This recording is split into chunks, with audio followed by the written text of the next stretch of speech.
Now, when I purchased my W140 S600, I was kind of sad to see the Sony aftermarket radio in the vehicle, which often happens as Mercedes work their way down the line. These 140s had a Bose amplifier which tended to fail, as you probably know, and so the owner had just had the stereo shop put in the 90s what was a good amp, a V12 Alpine amplifier, and chopped out the deck. Now, none of this was actually working at the moment. The deck was on, no sound was going through. And what we managed to do was just test the sound through the amp, plugging a laptop into it, but this was never going to cut it for me. So in fitting that amp, that also cut the bracket off for the Bose amplifier, which was supposed to fit in this area here underneath it. You can see the amp's not even working at that time, but replacing some fuses got it to go. So I needed to set about to find out what was in the car and then reinstalling it and retrofitting it, which is probably not what most people do, but for me is an absolute and needed to occur. It's legit, but there we go. You know, all MB. Sorry, I can't bloody lean under the boots too friggin' long. Bose. But maybe original's not a disaster. I imagine, guys, these are the factory speaker wires that have just had the ends changed, and maybe not even the length has been altered. So the Sony unit's out. The pre-outs are there, they can go. They've cut the Becker 1632 harness, but at least left the colours, and so that's going to need them to be soldered back together. I don't know if that was the changer, but that is still intact, as is the aerial and what I presume is an earth. There is no metal cage for the speaker, which just clips into the plastic mounting. He's got the amp to indirectly power up the speakers, which are still working. I think this is a CD changer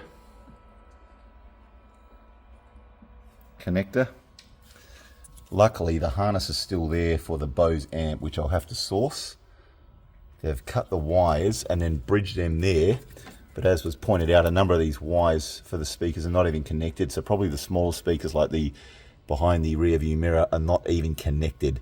The amp is not to be seen, and we believe this is a phone aerial, which is not in the car. So it's time to put it back to original at some point. We'll start by finding the right equipment.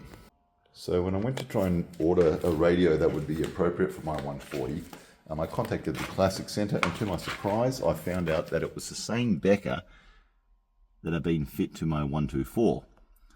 So I knew what I was looking for, I think in 1692, and contacted the sales team in New Jersey. And after getting the radio, I've then got online and ordered a manual, which didn't come with the radio, which is fair enough. So this is a copy of the manual that is supposed to be with the radio, which I wanted to have all the details in as factory as possible. So I contacted the Classic Centre about my car, who felt that it was a possible Becker 1692, which I think is the same as a Becker 1491. But interestingly, I think the deck is also the equivalent of an Alpine 2396, which is a bit strange. So I also ordered the amplifier, which was the Bose 140 820 2289. Now there's an early and late amp, and I believe that late amps will work on all of the S classes. Now I've ordered this from Becker Autosound in New Jersey. I'm really happy with the job they've done. The head unit includes a Bluetooth addition, which just connects to the phone. It's a little bit antiquated in design, but it plays some music and it works well. So if you want the factory look, I've got, I can recommend this business that I've got no association with it. They did me a favor, and I'm happy with the products. Thank you very much. Now, it's good to have very capable friends, and MMWA is a bit of an electrical wizard. So here he is, after disconnecting the battery, taking the power source for the Alpine amplifier off an auxiliary power block on the right or driver's side of my car in the footwell before we wire in the correct amplifier. It said there was a phone in here. It did. But remember, they're market specific. They probably did the prelay Because, you know, there's different phone standards around the world. I don't think they would have fit the phone in Germany. Sure. Hang on, So Dave, do you want... Yeah, that's an update thing. Blue, we need to extend Oh, it. maybe not.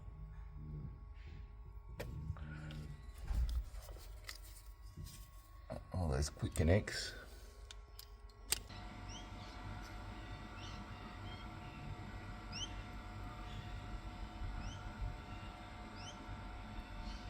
So the bracket's been cut. This is probably largely for a telephone unit, but there's supposed to be an adapter segment that holds the amplifier. You can see the stereo shop has cut that off, and that's why they had this covered up with felt. I'll cover that up for the time being and try and find a new bracket. So here is the mounting plate I'm going to have to find to replace my damaged one. And so into the boot went my trusty friend MMWA for 6 hours of, or a few hours of back discomfort to cut all these wires and solder them nicely, heat shrink them, and then wrap them in the correct Tessa heat protective wiring. And so this took a while to get this done, but is certainly well worth it. And you'll see that when in doubt, if there is any confusion about which wires are going or what they're doing, you can just use a small AAA battery to touch the two terminals. We hear it in the car, although they are color coded, which I'll run you through even if it is a bit of time, just to identify. So the last two wires are the same. See if you can hear it. Yep. Yep. Rear left mid-range. Yeah, that's fine. So which one was that? That's this one. So red and grey Yep. is your rear left mid-range. Yep. And your thin red and grey is your rear left door, right? Yeah. Okay. So the colours might be side indicative, hey? The colours are the same, but the fatness of the wire is different, so you can't really screw it up. MMWA's magnificent work and broken spine. So almost ready to start testing and wrap that all up. We've got a thin red and grey. Yep. We've got a fat red and grey with white dots and white and grey. These have not been cut, these thin wires. What are they? What colour? So there's a red and grey pair. There's a green and grey and white and grey pair. There's a blue and grey and a red and grey pair. There's a yellow and grey and green and grey pair. Next one we've joined is green and grey and white and grey. And then grey and brown and grey. And then there's a fat pair, red and grey and grey. I don't know if I told you about this one. Red, fat, red and grey and grey. And the blue, which is a remote wire. And green and grey, fat and white and grey. And then the remaining, presumably that's power, red and white and brown, which is always ground on an MB.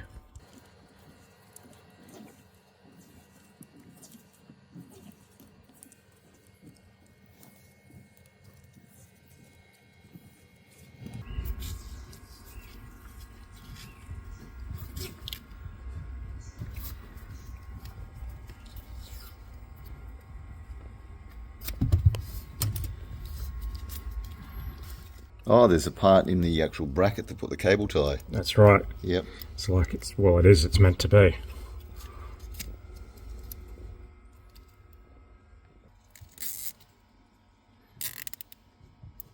Beautiful. That's it. Nice.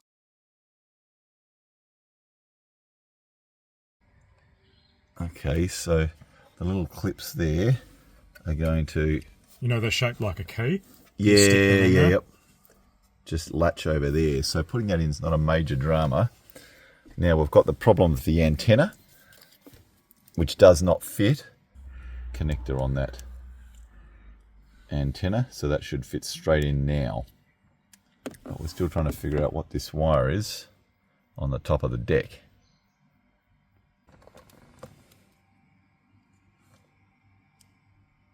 The double one goes at the top, or Goes at the bottom. bottom does it? Single one goes at the top. You got it? Yeah. You really got no room to work with here. Not a long harness. But that should be it. That is in. Clip. All right. Once this clicks in, that's it. Well, before you fully click it, just rest it in there. Yeah.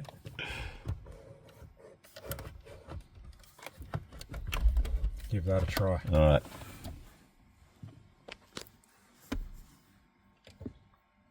Oh no, have you got the coat?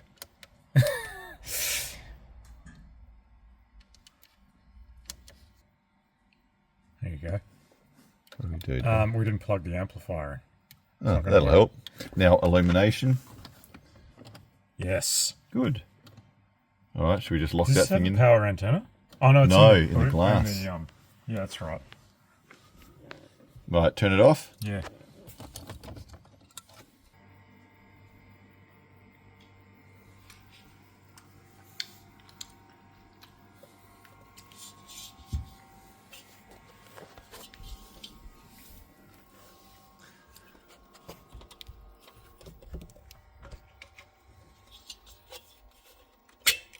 That's it. Clipped. She's ready for testing. All right.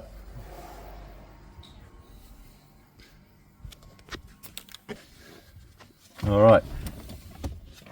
Mission 1. Oh, we got noise. That's a good start. Marvelous. Oh, how do you store? Oh, yeah, stereo. Yeah, how do you store stations on this? Hold. That's what I thought. So the headlight switch works, and for the sake of YouTube preventing us playing music, we had to just stream some royalty-free stuff, which you'll hear. It should click. Oh, it didn't click, but it's in. So we've got royalty-free tunes going through the car.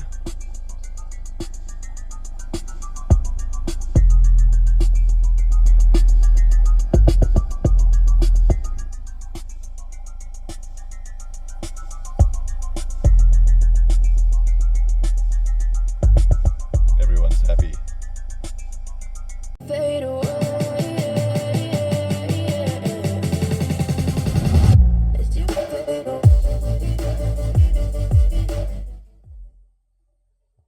So you can imagine whatever music you like here, as I went for my first drive in the 140 with some Daft Punk blaring along, which was music to my ears, literally. It was wonderful to have sound blazing through that 11 speaker system as it was intended to.